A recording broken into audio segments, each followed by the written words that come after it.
In this episode of the Real Estate Rehabbers podcast, I'm going to be diving in deep. You'll learn what this podcast is all about, who it's meant for, who it isn't meant for, what can you expect to learn from it, who I am, what are my intentions, what are my qualifications, and what I'm going to be doing going forward. It's going to be an exciting episode, fun and jam-packed. Make sure you stay tuned. What's up? I want to welcome you to episode number 1 of the Real Estate Rehabbers podcast. I am your host, Michael Emanuele. Let's dive right into it.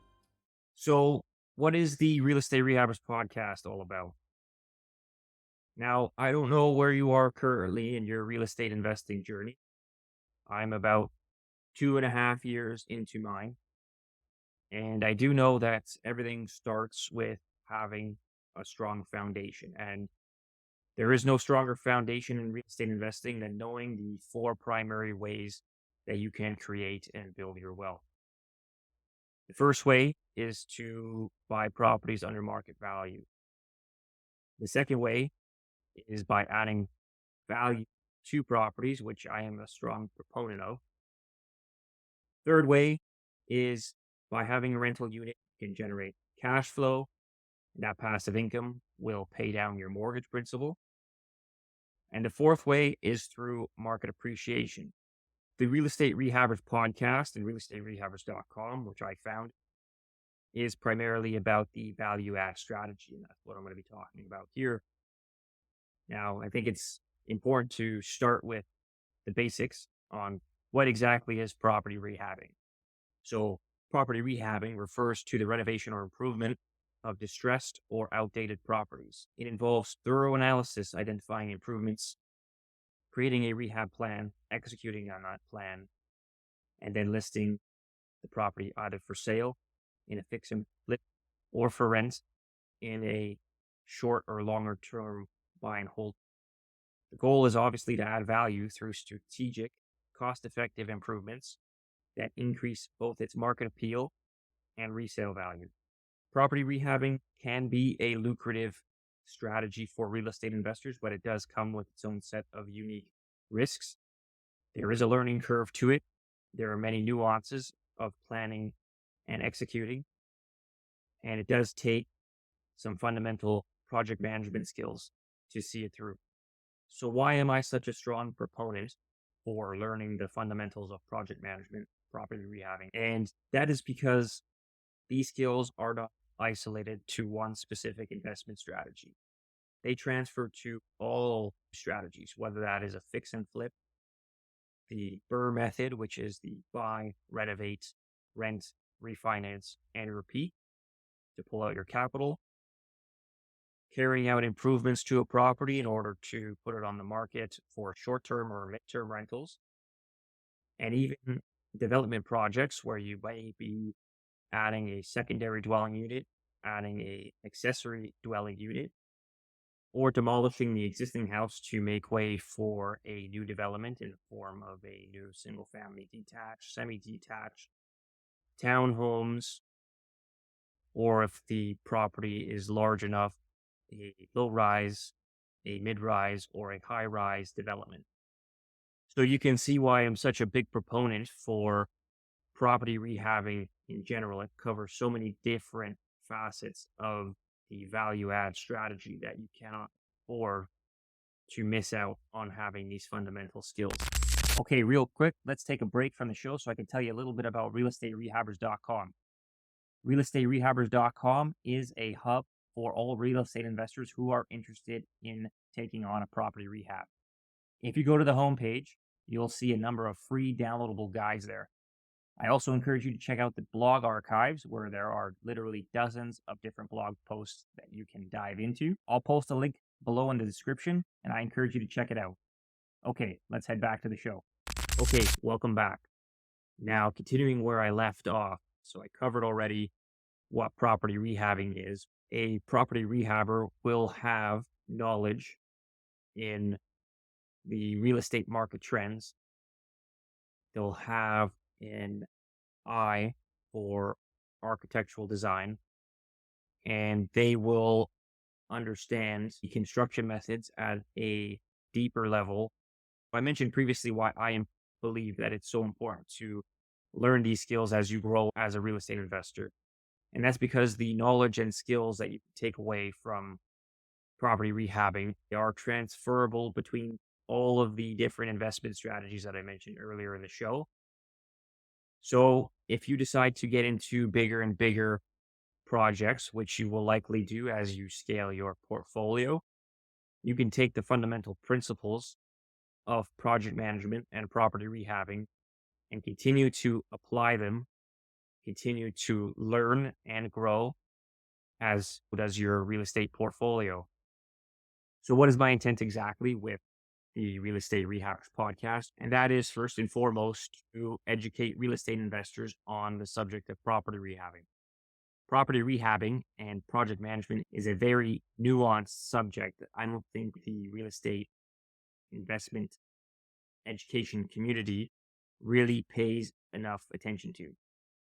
To me, there is a big void in the offering of education and resources for real estate investors and experienced real estate investors who have a number of projects completed under their belt.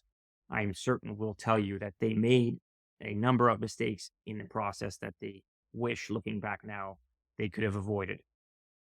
Those mistakes include choosing the wrong repairs and improvements to make, over improving the property, hiring the wrong general contractor or subcontractors, not giving themselves enough time when it comes to the actual schedule and loans that they have to take out in order to complete those renovations. And those are just a few of the different mistakes that real estate investors make, which eats into their profits and could result in them losing their shirt. This is what I want to help you avoid with the Real Estate Rehabbers podcast. That education includes planning a project, like understanding what to look at during a property walkthrough, what repairs and improvements you need to make based on the market fundamentals, the neighborhood that you're in, and the comparable properties that have recently sold or rented. It also includes how to properly execute a project. That includes finding contractors, vetting contractors, what to consider in your contracts before hiring contractors, spotting red flags before and after you've hired contractors, managing and communicating with those contractors during the actual renovation, and how to minimize risk so you ultimately make more profits by cutting down on or eliminating entirely the mistakes that real estate investors make. Now, full transparency, there really is a lot more to it than the few details that I just described, but I do want to give some time to elaborate on what this show isn't. I think it's equally important and fair to you to understand.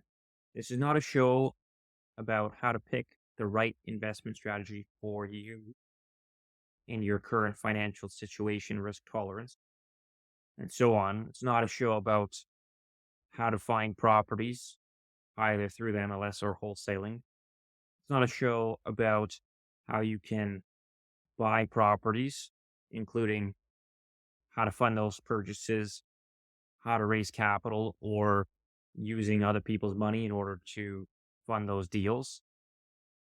I'm not an expert on these subjects, even though I've invested hundreds, if not thousands of hours into consuming free content and spent tens of thousands of dollars in my personal development through paid courses, coaching, and masterminds. There is really no better teacher than learning through action because wisdom is knowledge applied.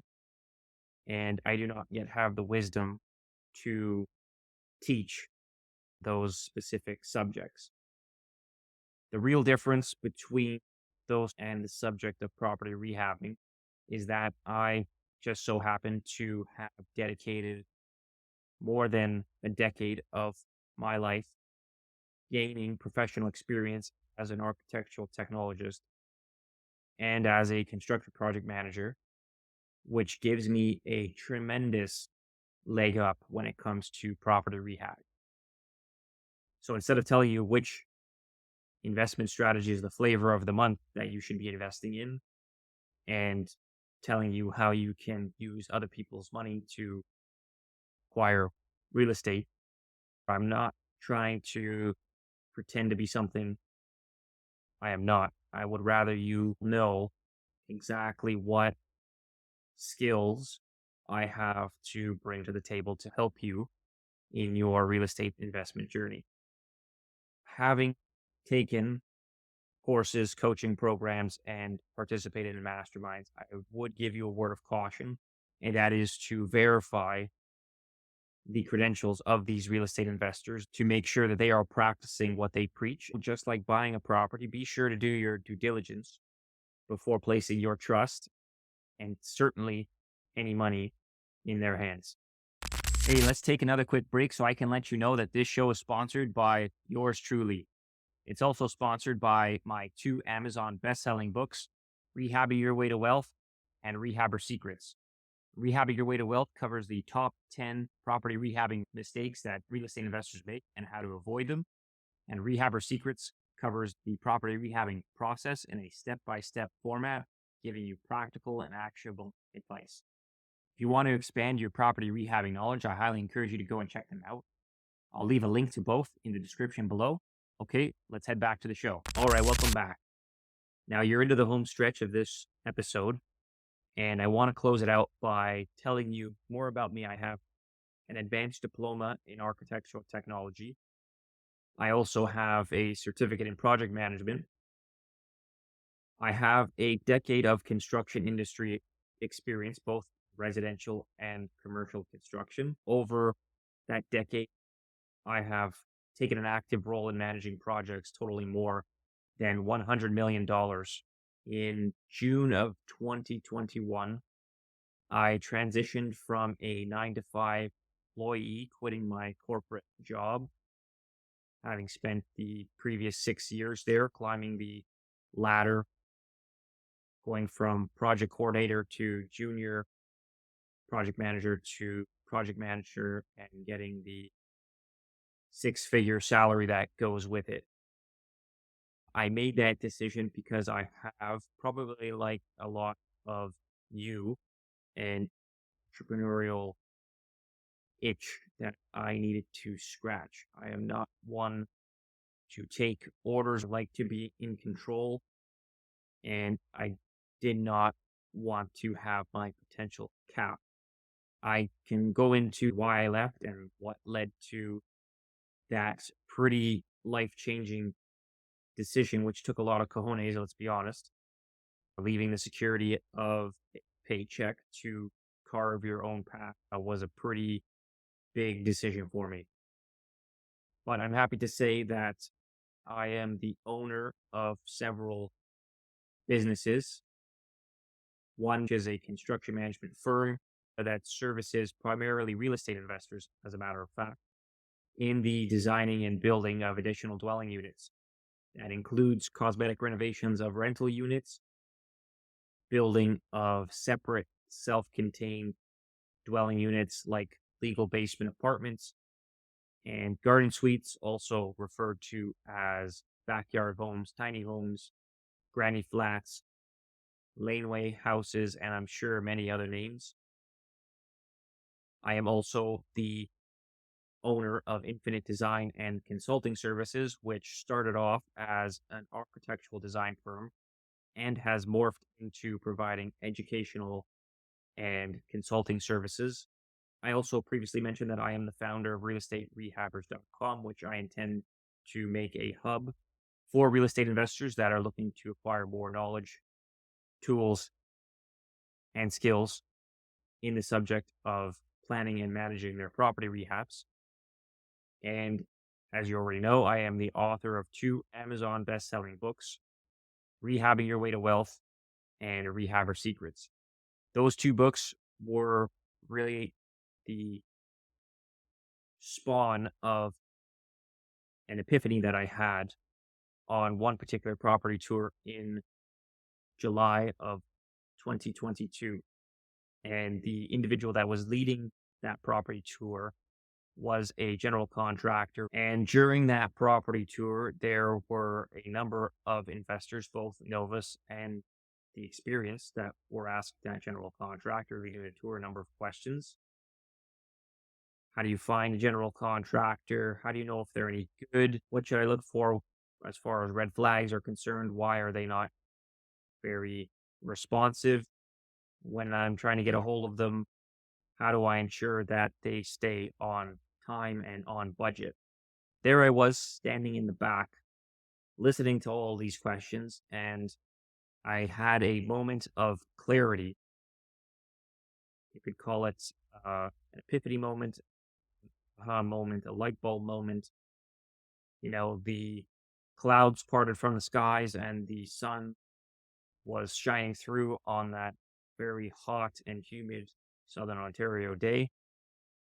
And something inside me resonated and said, I have the experience, I have the skills to help real estate investors. I started to take a look around, and really what I found was a lapse in that segment that is so important to a real estate investor's success. So I took it upon myself to create those resources. Really, this is a discipline that I've spent the better part of my life and my entire professional career. And I really couldn't think of anything more fulfilling and purposeful than being able to teach others who are interested in learning the many nuances of property rehabbing. Now, this being the very first episode of the podcast, I don't want to drag out my personal stories, but make no mistake, I am definitely willing to be sharing more stories about where I came from and how I got to where I am today in future episodes. All right. So, unfortunately, I've run out of time for today's episode. So, let me close it out by saying I'm very excited to be a part of your journey. And I look forward to continuing to learn and grow right along with you. In the next episode of the Real Estate Rehabbers podcast, I will be talking about the most important power team members you need to take your game to the next level. And if you enjoy this podcast, please give it a like. I'll also leave links to all of my social media handles in the description below. Give me a follow. Let me know what you thought of the podcast. I look forward to hearing from you. This is Emanuele signing off. I'll see you on the next one.